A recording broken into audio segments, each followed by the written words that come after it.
নমস্কাৰ সকলোকে। মই প্ৰাচুৰ্য ছাৰে ক'লোঁ JNV গাইডৰ পৰা। আজি আমি আহিছিলোঁ নলবাৰী কাছিমপুৰ। আমাৰ লগত আছে ডিম্পল ৰাজবংশী। ডিম্পল আমাৰ এজন ষ্টুডেণ্ট আছিলে, বহুত কষ্ট কৰিছিলে ই। আৰু ডিম্পল আমাৰ জুন মাহৰ পৰা ই আমাৰ লগত ক্লাছ কৰিছিলে। তো আজি আমি ডিম্পলৰ কাহিনীটো, ই কেনেকৈ প্ৰস্তুতি কৰিছিলে, কেনেকৈ প্ৰিপেয়াৰ কৰিছিলে, কেনেকৈ পঢ়িছিলে, গোটেইখিনি বস্তু আমি জানিম। আৰু লগতে ডিম্পলৰ মাকো আছে। ডিম্পলৰ মাকেও বহুত কষ্ট কৰিছিলে ইয়াৰ লগত। যিহেতু এজন ছাত্ৰ ঘৰত থাকে, এতিয়া মাক দেউতাকৰ বহুতখিনি দায়িত্ব থাকে যে কেনেকৈ পঢ়ে, ৰাতিপুৱা উঠাৰ পৰা লৈ ৰাতি শোৱালৈকে গোটেইখিনি বস্তু। ডিম্পল, কেনেকুৱা লাগিছে কোৱা তোমাৰ JNVত এতিয়া গৈ পেলাই? ভাল লাগিছে। বাকী তুমি কিমান পঢ়িছিলা JNVৰ কাৰণে? ৰাতিপুৱা উঠিছিলা কেতিয়া, সেইখিনি এবাৰ কৈ দিয়া। ৰাতিপুৱা বহুত সোনকালে উঠিছিলোঁ। উঠি তাৰ পৰা 8 বজালৈ পঢ়িছিলোঁ। তাৰপিছত স্কুললৈ গৈছিলোঁ। স্কুলৰ পৰা আহি আৰু 3 ঘণ্টা 4 ঘণ্টামান ৰেষ্ট লৈ আৰু পঢ়িছিলা। অ'কে। আৰু তোমাৰ এতিয়া মাৰ্কছ 88 আহিছিলে ন? অ'কে, 88 আহিছিলে তোমাৰ মাৰ্কছ, যিহেতু নলবাৰী ডিষ্ট্ৰিক্টত তোমাৰ।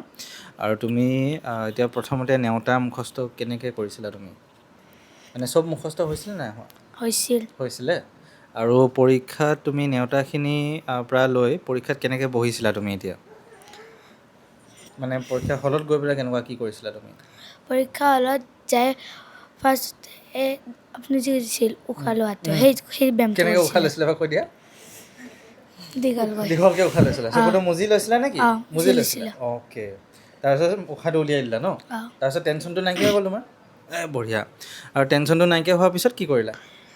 তাৰপিছত মই এটা এটাকৈ প্ৰশ্নবিলাক পেপাৰতে চিন মাৰি গৈছোঁ। লাষ্ট একদম শেষত মাৰ্কশ্বিটত ফিল আপ কৰিছা। তুমি প্ৰথমতে কি কৰিছিলা? মেথছ, মেণ্টেল এবিলিটি, অসমীয়া কি কৰিলা? মেণ্টেল এবিলিটি, তাৰপিছত অসমীয়া, তাৰপিছত মেথছ। অ'কে। আৰু পৰীক্ষা হলততো একদম ভয় লগা নাই তোমাৰ? কিয় ভয় লগা নাই? পঢ়িছিলোঁ বহুত পঢ়িছিলা তুমি? অ'কে। আৰু তুমি এতিয়া যিহেতু প্ৰস্তুতি কৰি থকা সময়ত, এতিয়া দিনটোত মানে ৰাতিপুৱা কিমান পঢ়া আৰু ৰাতি কিমান পঢ়া, সেইটো এবাৰ কোৱাচোন মোক। ৰাতিপুৱা 4 ঘণ্টা আৰু গধূলিও 4 ঘণ্টা। তেনেকৈ পঢ়া ন? অ'কে। আৰু তোমাৰ এতিয়া নেওতা মুখস্থটো কৰিলা তুমি, আৰু সূত্ৰসমূহ তুমি মেথছত, আৰু মেথছখন কেনেকৈ প্ৰেক্টিছ কৰিছিলা? তোমাৰ সূত্ৰও আছে, নেওতাও আছে, মেথছৰ 12টা চেপ্টাৰ আছে তোমাৰ এতিয়া, কেনেকৈ তুমি প্ৰেক্টিছ কৰিছিলা? এটা এটা পাঠ? অ'কে। আৰু ৰেগুলাৰ পঢ়িছিলা নে তুমি থৈ দিয়া নে কেনেকৈ কৰিছিলা? ৰেগুলাৰ ন? মানে আজি পঢ়াখিনি আজি শেষ কৰিলা? অ'কে। আৰু তুমি এতিয়া অসমীয়া মানসিক দক্ষতা সেইখিনি কি কৰিছিলা? সেইখিনি সেই ক্লাছত চাইছিলোঁ, ক্লাছটো হোৱাৰ পিছত সেইখিনি আৰু এবাৰ মাতি চাইছিলোঁ। এতিয়া অসমীয়াখিনি তোমাৰ পঢ়াত যিহেতু বহুত ষ্টুডেণ্টে খেলিমেলি লাগি থাকে, তোমাৰ খেলিমেলি আছিলে নে আগৰ পৰাই ভালকৈ পঢ়িছিলা তুমি? অলপ আছিল। সেইখিনি কেনেকৈ ঠিক কৰিলা? মাতোতে। মানে লাইন এটা এটা পঢ়োঁতে ন? ঠিক আছে। আৰু তুমি যিহেতু শংকৰদেৱত পঢ়িছিলা, তাতো তোমাৰ বহুত পঢ়া প্ৰেছাৰ থাকে, আৰু ইয়াৰখিনিও পঢ়িব লাগিব, তো দুইটা বস্তু ভালকৈ মিলাব পাৰিছিলা ন? অ'কে। তো মোৰ লগত আছে ডিম্পলৰ মাক। নমস্কাৰ। আপুনি কেনেকৈ পঢ়িছিলে, মানে ই কেনেকৈ পঢ়িছিলে, আপুনি কেনেকৈ চাইছিলে, গোটেইখিনি বস্তু এবাৰ আমাক জনালে ভাল লাগিব। এই নৱোদয় পৰীক্ষাটোৰ প্ৰথম অৱস্থাত দিবাই খোজা নাছিল। তাৰপিছত ময়ো ক'লোঁ আপোনালোকৰ ভিডিঅ'টো চালাক আৰু ফ্ৰী ক্লাছকেইটা লোৱাৰ পিছত তাৰমানে সেই আহিল, অলপমান মনোযোগ আহিছিল। কিন্তু যেতিয়া আৰু সিদ্ধাৰ্থ ছাৰৰ ক্লাছ, এই গোটেইখিনি ক্লাছ পালাক, তাৰ নিচাটো আৰু যোনদিনা ক্লাছ নাথাকা বুলি কয় সেইদিনা তাৰ বেয়াই লাগে, আজি ক্লাছ নাই। আনকি তাৰ হেৰিখিনি পিছত অলপকৈ গোটেইখিনিয়ে নিচাটো আহি গ'ল। আৰু ময়ো ৰাতিপুৱা যিমান পাৰোঁ সিমান সোনকালে উঠি যাওঁ। তাৰপিছত আৰু মই বেলেগ কামত যাওঁ।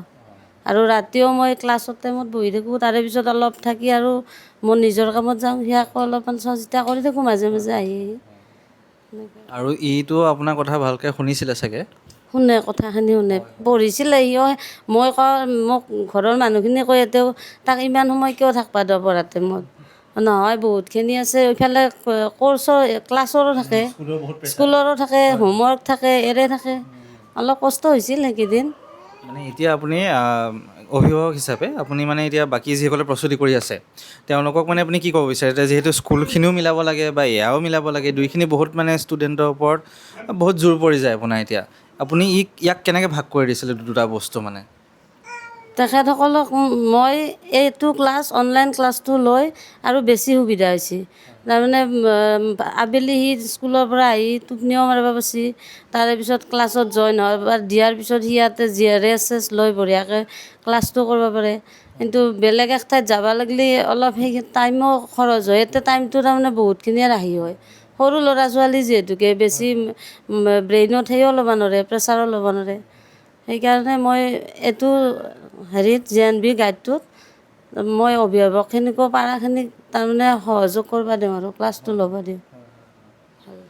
যিহেতু ইহঁতৰ এতিয়া স্কুলো মিলাব লাগিব আৰু এই ক্লাছো আৰু এইখিনিও পঢ়া মিলাব লাগিব, তো সেইকাৰণে এটা ভালকৈ টাইম টেবল সকলোৱে যাতে মিলালে ভাল আৰু ৰাতিপুৱা উঠাৰ পৰা লৈ ৰাতি শোৱালৈকে। আৰু যাতে মোৰ হিচাপত দৈনিক পঢ়াটো কৰিছিলে আৰু আপোনাৰ 4 ঘণ্টাই পঢ়ক বা 5 ঘণ্টাই পঢ়ক দৈনিক পঢ়িছিলে। পৰীক্ষাৰ আগত তাৰমানে সি এসপ্তাহমান স্কুলত যাব দিয়া নাছিলোঁ। সি ৰিভাইজখিনি কৰি থাকে, তাৰ যেতিয়া বিৰক্তি লাগে অলপ বাহিৰত যায় আৰু অলপ কৰে। সেনেকৈ পঢ়িছিল, কিন্তু যথেষ্টখিনিয়ে পঢ়িছিল। ঠিকে আছে, এতিয়া সেই কষ্ট কৰিব লাগিব। বাকী আমি সেইটোৱে আগবাঢ়িব লাগিব যে এনেকুৱা নহয় যে ছিটটো পালেই বহুতখিনি হৈছে, ছিট নাপালে একো নহয়। দুইটা হিচাপতে আমি আগবাঢ়িব লাগিব, ছিট পালেও ভাল নাপালেও ভাল। কাৰণ এই যিখিনি চিলেবাছ বা এইখিনি পঢ়া যিখিনি আছে, এইখিনি যদি ষ্টুডেণ্ট এজনে ভালকৈ পঢ়ে ইহঁতৰ আগন্তুক দিনসমূহত বহুতখিনি সহায় হ'ব। আৰু এতিয়া গণিত বিষয়খিনি কিন্তু যিখিনি শিকছি সেইখিনি বহুতে লাগতিয়াল। এই গণিতৰ এতিয়া বৰ্তমান এই ভগ্নাংশৰ হৰণ এইখিনি বস্তু সি এনেকৈ জানা নাছিল, এটা ক্লাছ লোৱাৰ পৰা সেইখিনি বঢ়িয়াকৈ জনা হৈছে গণিতখিনি। তো এই বস্তুখিনিয়ে ক্লাছ 6তো লাগিব, 7তো লাগিব, আগন্তুক দিনসমূহতো লাগি থাকিব এটা ষ্টুডেণ্ট এজনৰ। তো এতিয়া তুমি ভালকৈ পঢ়িবা JNVত গৈ পেলাই, আৰু ভাল হ'ব লাগিব, সেইটোৱে আমাৰ ফালৰ পৰা জনালোঁ তোমাক। ঠিক আছে, আৰু কষ্ট কৰিবা দেই। এতিয়া যিসকলে এইবাৰ প্ৰস্তুতি কৰিব বিচাৰিছা সেইবিলাকে ভালকৈ পঢ়িবা। য়েছ, সকলোৱে ভালকৈ লাগা, কষ্ট কৰা, কষ্টফল তোমালোকে পাবাই।